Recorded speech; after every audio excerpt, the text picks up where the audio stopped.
Hello friends, welcome to ज्ञान कोश YouTube channel. आज है 12 जून और 12 जून से जितने भी करंट अफेयर्स बनेंगी वो हम आज की वीडियो में चर्चा करेंगे। इस वीडियो का पीडीएफ आपको ज्ञान कोश यूट्यूब चैनल के डिस्क्रिप्शन में मिल जाएगा।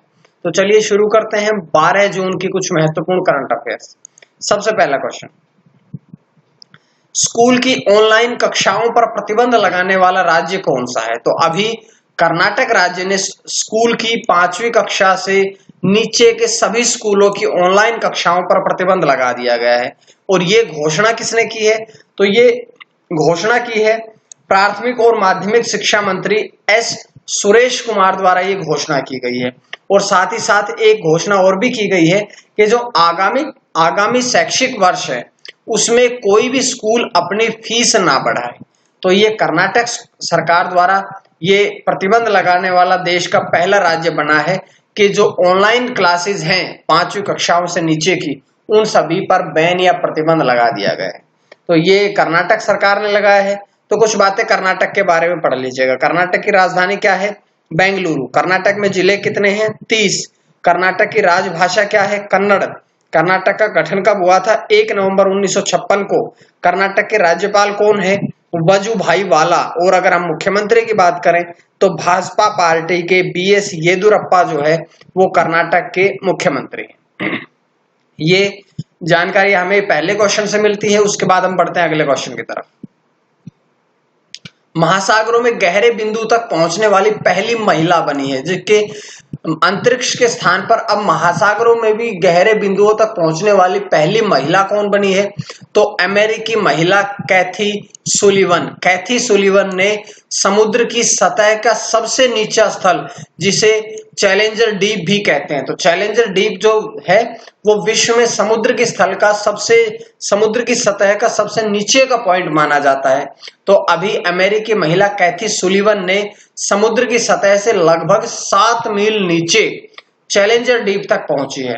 वे समुद्र की गहराई ही नहीं बल्कि वे अंतरिक्ष में चलने वाली भी पहली अमेरिकी यात्री रही थी। इस प्रकार से हम कह सकते हैं कि वे अंतरिक्ष और समुद्र में के गहरे बिंदु तक पहुंचने वाली पहली व्यक्ति है। अब यहां हमने महिला नहीं कहा बल्कि ये कहा है कि व्यक्ति, अर्थात कि पुरुष और महिला दोनों में सबसे पहले कैथी सुलिवन ही अंतरिक्ष और समुद्र की गहराई तक पहुंच पाई है। पहली महिला, पहला व्यक्ति बनी है। तो ये जानकारी इस क्वेश्चन से थी। उसके बाद बढ़ते हैं अगले क्वेश्चन की तरफ। गोदरेज कंज्यूमर प्रोडक्ट्स लिमिटेड की एमडी और सीईओ बनी है। तो अभी निसामा गोदरेज कंज्यूमर प्रोडक्ट्स लिमिटेड की एमडी और सीईओ बनी है। वे 1 जुलाई 2020 से 30 सितंबर 2022 तक अपने इस पद पर बनी रहेंगी। इसके बाद उन्होंने अगर किनका स्थान लिया है तो विवेक गंभीर के स्थान पर वो गोदरेज कंज्यूमर प्रोडक्ट्स लिमिटेड की नई एमडी और सीईओ बनेगी। अब गोदरेज कंज्यूमर प्रोडक्ट्स लिमिटेड की स्थापना कब हुई थी? तो इसकी स्थापना हुई थी सन 2001 में। इसका मुख्यालय कहाँ पे है? इसका मुख्यालय है मुंबई, महाराष्ट्र में। और हम अगर बात करें वर्तमान में इसके एमडी तो निसाबा गोदरेज बने हैं अभी वर्तमान में। तो ये जानकारी इस क्वेश्चन से मिली। उसके बाद अगला क्वेश्चन, गोवध के खिलाफ अध्यादेश लाने वाला देश का पहला राज्य बना है। तो ये उत्तर प्रदेश राज्य देश का पहला ऐसा राज्य बना है जिसमें गाय के वध के खिलाफ लोगों पर कार्रवाई की जाएगी या गोवध के खिलाफ अध्यादेश लाया गया है। तो उत्तर प्रदेश ने गोवध निवारण अधिनियम संशोधन अध्यादेश 2020 में प्रस्ताव दिया है कि या प्रावधान दिया है कि जो गोवध है इसके खिलाफ अध्यादेश जारी किया जाएगा। जो व्यक्ति इसका अपराधी रहेगा उसे 1 साल से 10 साल की सजा दी जाएगी और साथ में 1 लाख से 5 लाख रुपए तक का जुर्माना भी दिया जाएगा। तो उत्तर प्रदेश राज्य ऐसा बना है जिसने गोवध के खिलाफ अध्यादेश जारी किया है। अब उत्तर प्रदेश ने जारी किया है तो एक क्वेश्चन और भी हम उत्तर प्रदेश के बारे में पढ़ेंगे। उत्तर प्रदेश राज्य ट्रूनेट मशीनों को कमीशन करेगा। अब ट्रूनेट मशीनें क्या है?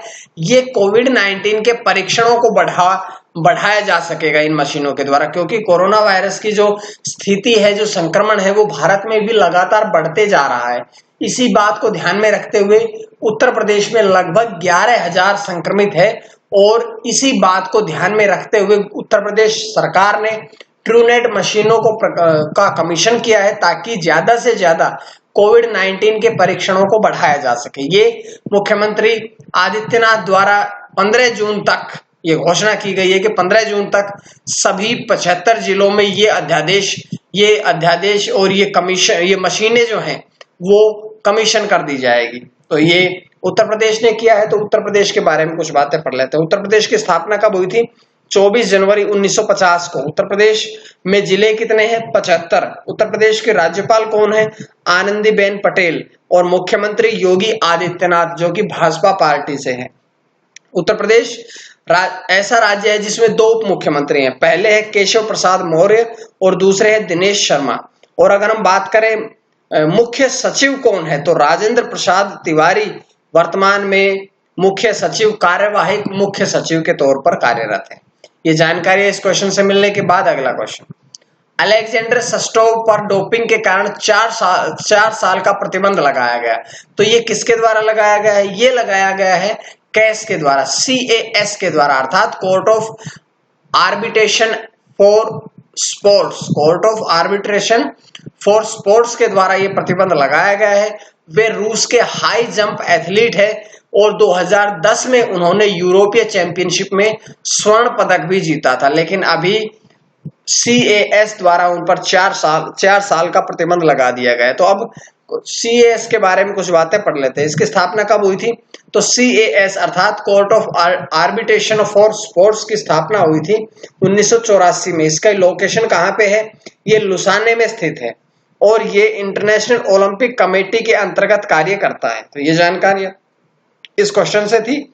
उसके बाद अगला question, OYO hotels and rooms के गैर कार्यकारी निदेशक बने हैं। तो कौन बने हैं?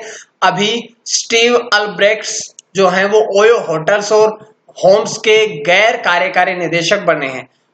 स्टीव अल्ब्रेक्ट्स जो है वो प्रशासन में एक विश्व प्रसिद्ध विशेषज्ञ है जिनको अब गैर कार्यकारी निदेशक के रूप में नियुक्त किया गया। अब ओयो के बने हैं तो ओयो के बारे में कुछ बातें पढ़ लेते हैं। ओयो की स्थापना कब हुई थी? सन 2013 में ओयो की स्थापना हुई थी। किसने की थी? तो इसके संस्थापक थे रितेश अग्रवाल। रितेश अग्रवाल ने 2013 में ओयो होटल्स एंड होम्स की शुरुआत की थी। और इसका मुख्यालय कहाँ पे है? तो इसका मुख्यालय है गुरुग्राम में है। और वर्तमान में ओयो के CEO कौन है?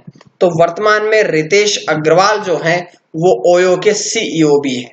उसके बाद हम बढ़ते हैं अगले क्वेश्चन की तरफ। उड़ीसा उच्च न्यायालय की न्यायाधीश नियुक्त की गई है। तो उच्च न्यायालय की न्यायाधीश कौन बनी है? तो उन्हें अतिरिक्त सरकारी अधिवक्ता सावित्री राठौर को अब उड़ीसा उच्च न्यायालय की न्यायाधीश के रूप में चुना गया है, नियुक्त किया गया है। वे अमिया कुमारी पाधी और संजू पांडा के बाद उड़ीसा हाई कोर्ट की तीसरी महिला न्यायाधीश है। ये ध्यान रखिएगा, सबसे पहले कौन थी? अमिया कुमारी, दूसरी थी संजू पांडा। इनके बाद में तीसरी महिला जो बनी है वो है सावित्री राठौर। अब सावित्री राठौर वर्तमान में अतिरिक्त सरकारी अधिवक्ता के रूप में कार्यरत है जो अब उड़ीसा उच्च न्यायालय के न्यायाधीश के रूप में नियुक्त की गई है। उसके बाद बढ़ते हैं अगले क्वेश्चन की तरफ। गिर राष्ट्रीय उद्यान में एशियाई शेरों की आबादी में 29% की वृद्धि दर्ज की गई है। ये शेरों की संख्या जो है 2015 में मात्र 523 थी जो 2020 में बढ़ के 674 हो गई है। तो ये एशियाई शेर जो हैं उनकी आबादी, उनकी संख्या में वृद्धि एक सकारात्मक कदम है। उसके बाद बढ़ते हैं अगले क्वेश्चन की तरफ। के संजीता चानू को डोपिंग मामले में क्लीन चिट दी गई है। तो के संजीता चानू को डोपिंग मामले में क्लीन चिट किसके द्वारा दी गई है? उन्हें दी गई है IWF के द्वारा, अर्थात अंतरराष्ट्रीय भारोत्तोलन महासंघ के द्वारा के संजीता चानू को डोपिंग मामले में क्लीन चिट दी गई है। वे राष्ट्रमंडल खेलों में 2 बार स्वर्ण पदक जीत चुकी है और उन्होंने 2014 में ग्लासगो में 48 किलो और 2018 में गोल्ड कोस्ट में 53 किलोग्राम वर्ग में ये पदक जीते थे। ये IWF के द्वारा शुरू किया गया है। तो तो IWF के बारे में कुछ बातें पढ़ लेते हैं। IWF की फुल फॉर्म क्या है, इसकी स्थापना कब हुई थी? तो इसकी फुल फॉर्म है इंटरनेशनल रेसलिंग फेडरेशन और इसकी स्थापना हुई थी 1905 में। अगर हम बात करें इसका मुख्यालय कहाँ पे है, तो इसका मुख्यालय है बुडापेस्ट जो कि हंगरी में है। और अगर हम बात करें वर्तमान में इसके प्रेसिडेंट कौन है, तो इसके प्रेसिडेंट है उर्सुला पपड्रेया, तो ये इसके प्रेसिडेंट हैं।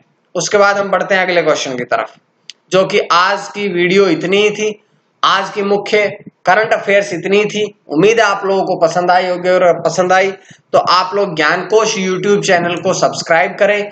ज्ञानकोश नाम से ही टेलीग्राम, यूट्यूब और फेसबुक पेज है, मैं वहां पर डेली ये PDF इसका सेंड करता हूं, या आप लोग इसके डिस्क्रिप्शन से PDF जरूर पढ़ लीजिएगा। और भी वीडियोज है जिनको आप पढ़ें, ताकि और बताएं कि कैसी लगी वो। आज के लिए इतना ही, चैनल सब्सक्राइब जरूर करें। माँ सरस्वती की कृपा आप सभी पर बनी रहे। आप सभी का बहुत बहुत धन्यवाद।